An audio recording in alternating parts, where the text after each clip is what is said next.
Hello students, good morning. आज के इस वीडियो में हम समझने की कोशिश करेंगे फॉरेस्ट एंड वाइल्ड लाइफ का सेकेंड पार्ट, अर्थात वन एवं वन्य जीव का दूसरा भाग। पहले वीडियो में हमने फॉरेस्ट एंड वाइल्ड लाइफ का एक मेजर पोर्शन कवर किया है, लेकिन इस वीडियो में हम दो सेक्शन को कवर करेंगे।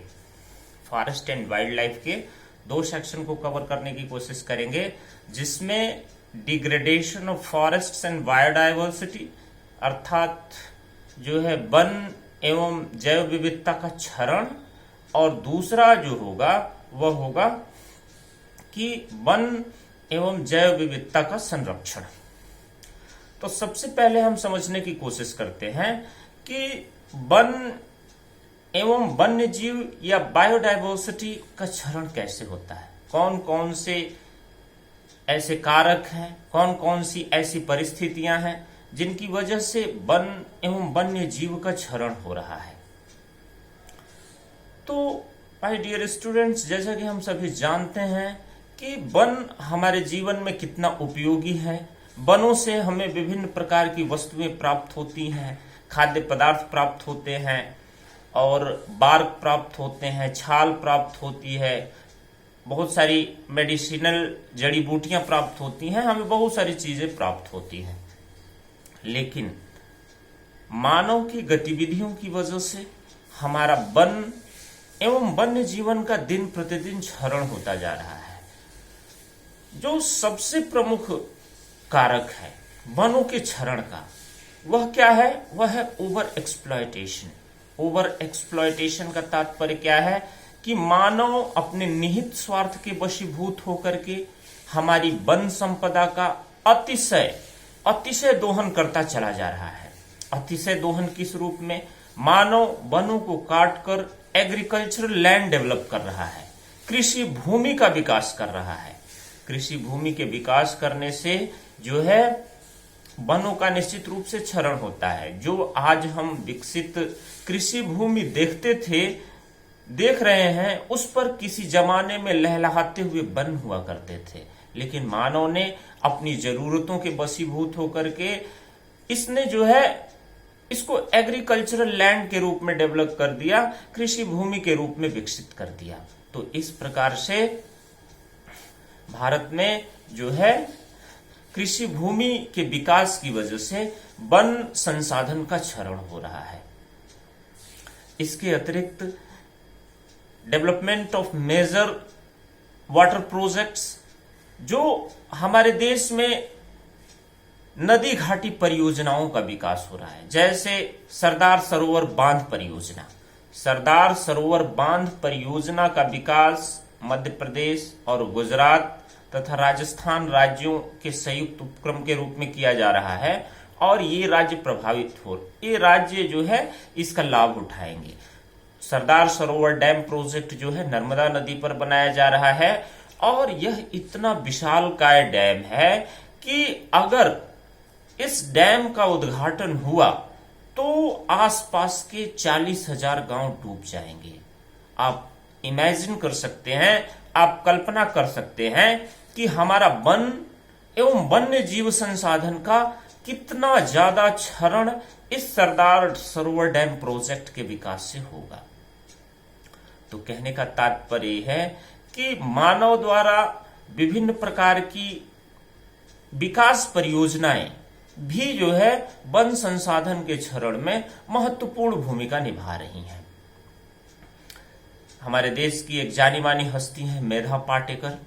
उन्होंने जो है नर्मदा बचाओ आंदोलन चला रखा है, ताकि वहां के रहने वाले लोगों के जीवन की सुरक्षा की जा सके, वहां की इकोलॉजिकल या पारिस्थितिकीय स्थिति की जो है सुरक्षा की जा सके।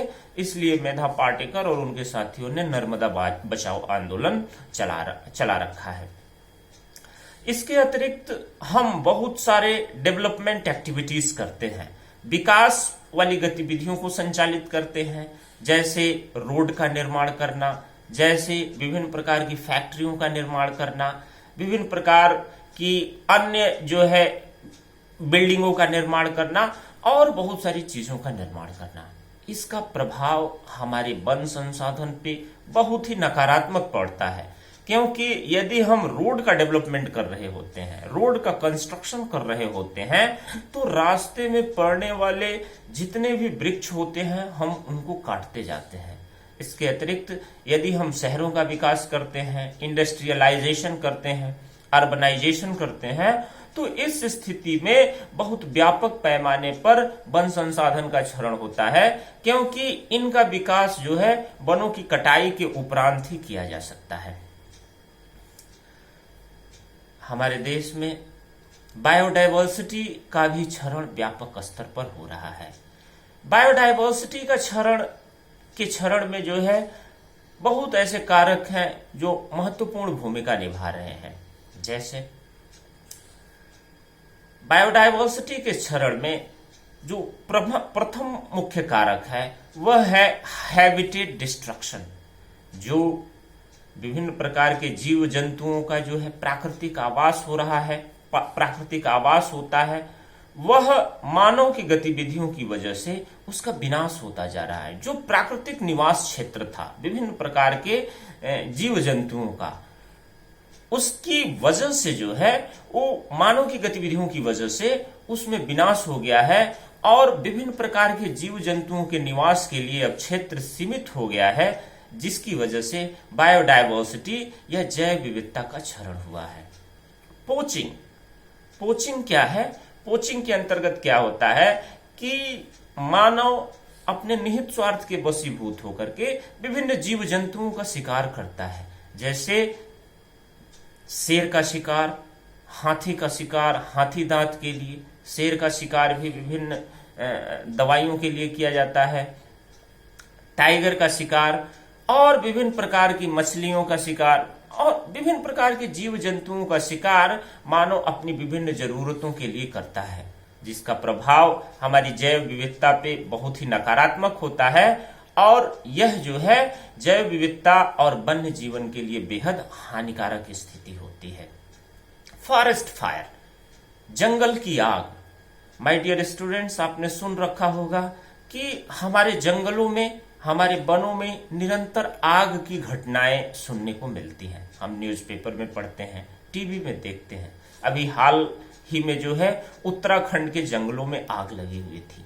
यह फॉरेस्ट फायर हमारे वन एवं वन्य जीव पर जो है बहुत ही नकारात्मक असर पड़ता है। यह फॉरेस्ट फायर होता कैसे है? कभी कभी तो यह फॉरेस्ट फायर प्राकृतिक होता है, लेकिन कभी कभी यह मानवकृत भी होता है, एंथ्रोपोजेनिक होता है। हम लापरवाही बस, या कहने का मतलब ये है कि मूर्खतावश, अज्ञानतावश कभी कभी क्या करते हैं, जंगलों में आग लगने के लिए जिम्मेदार होते हैं। हम कोई जलती हुई वस्तु जंगलों में छोड़ देते हैं और वह जलती हुई वस्तु जो है भयंकर जंगल की आग का रूप धारण कर लेती है, जिसकी वजह से विभिन्न प्रकार के जीव जंतुओं का प्राकृतिक आवास क्षेत्र जो है पूरी तरह से नष्ट हो जाता है, बर्बाद हो जाता है और जो वन है वो भी पूरी तरह से बर्बाद हो जाते हैं। तो ये बहुत सारे कारक हैं जिसकी वजह से जो है हमारा वन एवं वन्य जीव क्षेत्र जो है बेहद नकारात्मक तरीके से प्रभावित हो रहा है, दिन प्रतिदिन नष्ट होता जा रहा है। संरक्षण का क्या तात्पर्य है? कि संरक्षण का तात्पर्य है कि वन एवं वन्य जीव का संरक्षण कैसे किया जाए। वन एवं वन्य जीव संरक्षण के लिए अब तक कौन कौन सी कोशिशें की गई हैं और इनका क्या उपाय हो सकता है। हमारे देश के पर्यावरणविदों ने, हमारे देश के भूगोलविदों ने, न केवल हमारे देश के, समस्त विश्व के भूगोलविदों ने बहुत सारे ऐसे उपाय बताए हैं जिनकी वजह से हम वन एवं वन्य जीव का संरक्षण कर सकते हैं। हमारे देश में 1972 के आसपास में एक नेशनल लेवल पे प्रोग्राम की जरूरत महसूस की गई। प्रोग्राम क्या था? National wildlife protection programme, यानी वन्य जीव संरक्षण कार्यक्रम। और उसी का परिणाम था कि 1972 में एक कानून बनाया गया जिसका नाम था वाइल्ड लाइफ प्रोटेक्शन एक्ट 1972, यानी वन्य जीव संरक्षण कानून 1972। यह कानून क्या था? इस कानून के अंतर्गत विभिन्न वन्य जीवों को जो है प्रोटेक्टेड घोषित किया गया, संरक्षित घोषित किया गया, जिनको मारना, जिनका शिकार करना अपराध घोषित कर दिया गया। और यह एक कड़ा कानून था जिसके लिए दंड का भी प्रावधान किया गया था। यदि आप प्रोटेक्टेड स्पीसीज को मारते हैं तो आप पर जो है कानूनी कार्रवाई की जा सकती है। इसके अतिरिक्त प्रोटेक्टेड स्पीसीज की एक लिस्ट जारी की गई सरकार के द्वारा। यह बताया गया कि ये वन्य जीव जो हैं प्रोटेक्टेड घोषित किए गए हैं और अब इन जीवों को जो है मारना अपराध होगा। इसके अतिरिक्त बहुत सारे बाद में ऐसे कानून बनाए गए, जैसे एनवायरमेंट प्रोटेक्शन एक्ट बनाया गया 1986 में, और बहुत सारी कोशिशें की गई सरकार के द्वारा जो है बहुत सारे वन को जो है प्रोटेक्टेड फॉरेस्ट घोषित किया गया। प्रोटेक्टेड फॉरेस्ट का तात्पर्य है कि लगभग फॉरेस्ट डिपार्टमेंट द्वारा लगभग 50% वन भूमि का 50% क्षेत्र जो है प्रोटेक्टेड फॉरेस्ट घोषित किया जाता है। सॉरी, वन थर्ड प्रोटेक्टेड घोषित किया जाता है और रिजर्व फॉरेस्ट के अंतर्गत जो है 50% रिजर्व फॉरेस्ट घोषित किया जाता है। और एक अलग कैटेगरी होती है, फॉरेस्ट को देखा जाए बेसिकली तो 3 कैटेगरी होती है। कौन कौन सी?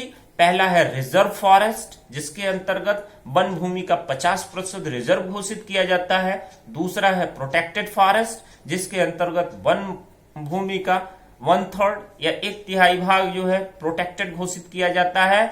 और अगला है अनक्लासिफाइड फॉरेस्ट, इसके अंतर्गत सरकारी भूमि और प्राइवेट भूमि पर विकसित वनों को शामिल किया जाता है। तो इस प्रकार से वन के संरक्षण की कोशिशें की गई, सरकार के द्वारा कोशिशें की गई। सरकार ने बहुत सारे नेशनल पार्क्स बनाए। नेशनल पार्क्स आप सुने ही होंगे, अपने आसपास बहुत सारे स्टूडेंट्स ने नेशनल पार्क, राष्ट्रीय उद्यान को देखा होगा। सरकार द्वारा घोषित एक संरक्षित क्षेत्र होता है जिसमें विभिन्न प्रकार की गतिविधियों पर प्रतिबंध लगाया गया होता है। विभिन्न प्रकार के बायोस्फीयर रिजर्व घोषित किए गए, बहुत सारे बायोस्फीयर रिजर्व इंडिया में मौजूद हैं, ठीक है। और वाइल्ड लाइफ सेंचुरी घोषित की गई, बहुत सारे वाइल्ड लाइफ सेंचुरी यहां पे मौजूद हैं, ठीक है। और बहुत सारे स्पीसीज का, बहुत सारे कहने का मतलब यह है कि वन्य जीवों की जातियों को प्रोटेक्टेड घोषित किया गया और उनका एक विशेष अभियान चला करके प्रोटेक्टेड घोषित किया गया। जैसे टाइगर प्रोजेक्ट, टाइगर प्रोजेक्ट हमने सुना हुआ है। टाइगर प्रोजेक्ट 1973 के आसपास शुरू किया गया, एग्जैक्ट 1973 में शुरू किया गया। और यह टाइगर की गिरती हुई संख्या, जो बहुत तेजी से टाइगर की संख्या गिरती जा रही थी, इस स्पीसीज को, इस प्रजाति को संरक्षित करने के लिए टाइगर प्रोजेक्ट की शुरुआत की गई थी। एलिफेंट प्रोजेक्ट शुरू किया गया लगभग 1992 के आसपास में। एलिफेंट प्रोजेक्ट शुरू किया गया और एलिफेंट के अंतर्गत एलिफेंट को प्रोटेक्टेड घोषित किया गया। एलिफेंट के आवास क्षेत्र को संरक्षित करने की कोशिश की गई। इसी तरह से क्रोकोडाइल के संरक्षण के लिए कोशिश की गई। क्रोकोडाइल के संरक्षण का प्रोजेक्ट घोषित किया गया और क्रोकोडाइल को भी प्रोटेक्टेड घोषित करके जो है उसको संरक्षित करने की कोशिश की गई।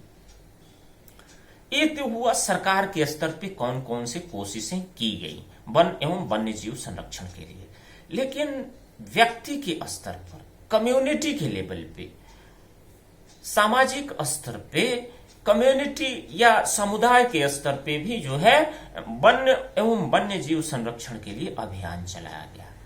माय डियर स्टूडेंट्स, आपने सुन रखा होगा चिपको आंदोलन। चिपको आंदोलन उत्तराखंड के चमोली डिस्ट्रिक्ट में शुरू किया गया था और इसके जो प्रणेता थे उनका नाम था सुंदरलाल बहुगुणा। सुंदरलाल बहुगुणा के नेतृत्व एवं निर्देशन में वहां की जनता, यानी चमोली जिले की जनता ने एक चिपको आंदोलन चलाया है, जिसके अंतर्गत कॉन्ट्रैक्टर्स जो थे, जो ठेकेदार थे, वो क्या करते थे कि वनों की कटाई करते थे अपने निहित स्वार्थ, अपने फायदे के लिए वनों की कटाई करते थे।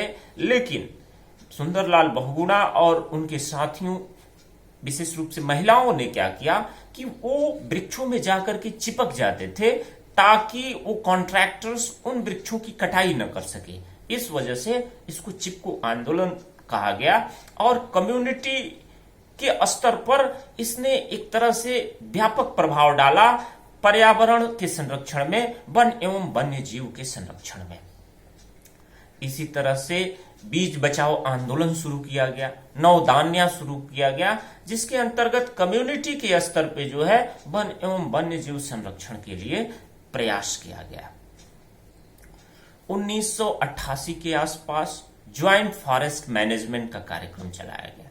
ज्वाइंट फॉरेस्ट मैनेजमेंट क्या है कि सरकार और व्यक्ति की सामूहिक भागीदारी के द्वारा जो है पर्यावरण, वन एवं वन्य जीव के संरक्षण की कोशिश की गई। इस प्रकार से विभिन्न प्रकार की कोशिशों के बदौलत जो है हमारे वन एवं वन्य जीव संरक्षण का प्रयास किया गया। माय डियर स्टूडेंट्स, मैं इन सारे वीडियो के साथ अपना हस्त निर्मित नोट्स शीघ्र ही आप लोगों को प्रोवाइड कराऊंगा। वैसे हमारी एनसीईआरटी का जो सिलेबस है, हमारी एनसीईआरटी का जो बुक है, वो इस तरह से डेवलप किया गया है कि हमको कॉम्प्रिहेंसिव स्टडी करनी है, हमको व्यापक गहन अध्ययन करना है। तो हमारा जो एनसीईआरटी का चैप्टर है वो अपने आप में सफिशिएंट है, कोई एक्स्ट्रा नोट्स ऐड करने की जरूरत नहीं है। आप बार बार टॉपिक को रिवाइज करते रहिए और हमारे वीडियो देखते रहिए। इससे निश्चित रूप से आपको बहुत ज्यादा लाभ होगा, बहुत ज्यादा फायदा होगा। Thank you so much.